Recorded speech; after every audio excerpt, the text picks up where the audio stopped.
Seniausioje Lietuvoje technikos specialistų rengimo mokykloje Kauno technikos kolegijoje netrukus prasidės naujo multidisciplininio mokymo praktinio centro įrengimo darbai. Iš ES struktūrinių fondų gauti beveik 5 milijonai litų padės įgyvendinti dėstytojų ir studentų svajonę.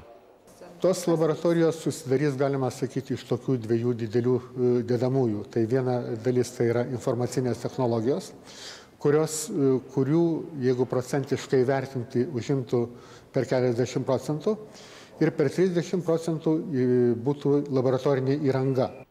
Pasak dėstytojų, norint parengti aukštos kvalifikacijos techninių profesijų specialistus, reikalinga itin brangiai kainuojanti praktinė bazė.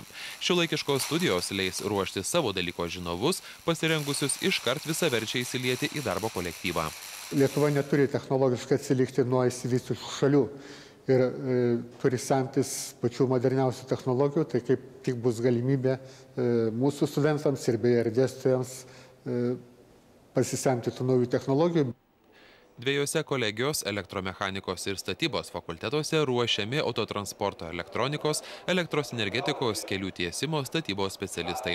Siekiant patenkinti Lietuvos darbo rinkos poreikius ir norint neatsilikti nuo technikos tendencijų, siūloma ir naujų specialybių.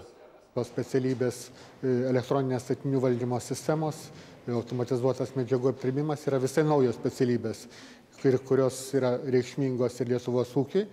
Ir bus pagrindas mūsų būsimiems specialistams įgauti praktinius įgūdžius.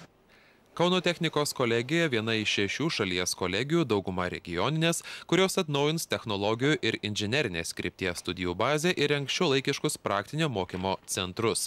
Kauno technikos, Panevėžio, Žemaitijos, Šiaurės Lietuvos, Klaipėdos valstybinės ir Alytaus kolegijų pateiktiems projektams skirta 21 milijonas litų pagal 2007-2013 metų Sanglodos skatinimo veiksmų programos priemonę kolegijų infrastruktūra skirta studijoms bei dalis lėšų iš Lietuvos biudžeto.